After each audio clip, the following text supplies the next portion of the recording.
অনেকেই প্রশ্ন করেন যে কোরআনে কারীম তেলাওয়াতের পরে আমাদের দেশে অনেকে দেখেন আপনারা চুমা খায় রাখার সময়, এটা জায়েজ আছে কিনা? অর্থাৎ কোরআন তেলাওয়াত শেষে আমি রাখার সময় বন্ধ করে এরপর চুমা খেয়ে তারপরে রাখলাম। অনেকে চুমা খায় তারপর বুকের সাথে লাগায় তারপরে রাখে, এই কাজটা শরীয়তে ঠিক আছে কি না, এই একটা প্রশ্ন অনেকেই আমাদের কাছে করে থাকেন।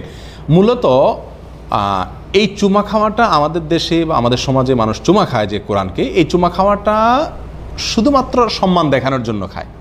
এই চুমা খাওয়াটা কোরআনের প্রতি তার ভালোবাসা প্রকাশ করার জন্য খায়। অতএব কোনো সমাজ যদি কোনো কাজ সম্মান প্রদর্শন অংশ হিসাবে করার প্রচলন থাকে, তাহলে সেই কাজ করাতে কোনো অসুবিধা, শরীয়তে যদি কোনো নিষেধাজ্ঞা না থাকে আলাদা, তাহলে সেই কাজ করাতে কোনো অসুবিধা নাই। অতএব কোরআন তেলাওয়াতের পরে আমি চুমো দিয়ে রাখছি, এই চুমো দেওয়াটা আমার মহব্বতের বহিঃপ্রকাশ, কোরআনের প্রতি ভালোবাসার বহিঃপ্রকাশ হিসাবে যদি আমি চুমা দিয়ে রাখি, তাহলে এই চুমা দেওয়াতে কোনো অসুবিধা নাই। তবে যদি কেউ মনে করে এই চুমা দেওয়াটা সুন্নত, এটা সওয়াবের কাজ, এটা কোরআন রাখার আদব, তাহলে সেক্ষেত্রে এটা কি হবে? বেদাত হবে। কিন্তু আমার মনে হয় না যে এই মানসিকতা থেকে মানুষ রাখে।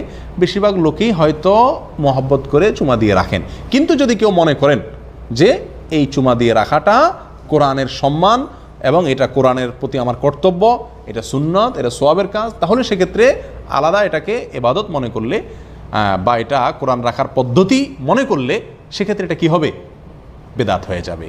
তবে মনে রাখা উচিত, কোরআন চুমা দেওয়ার ভেতরে কোরআনের মূল সম্মান করা হয় না। কোরআনের প্রতি সম্মান দেখানোর পদ্ধতি কেবল চুমা দেওয়া নয়, এটা মনে রাখা উচিত। কারণ নিজে যদি কোরআন মতো চলার চেষ্টা করি, আমার জীবনকে গঠন করি, সেটাই হবে কোরআনের প্রতি আসল সম্মান দেখানো। এই চুমা খাওয়াটা কি না আসল সম্মান দেখানো না, কিন্তু এটা খাওয়াতে কোনো অসুবিধা বাহ্যিকভাবে নাই, যদি এটাকে ইবাদত মনে না করে, বিশেষ সওয়াবের কোনো কারণ মনে না করে।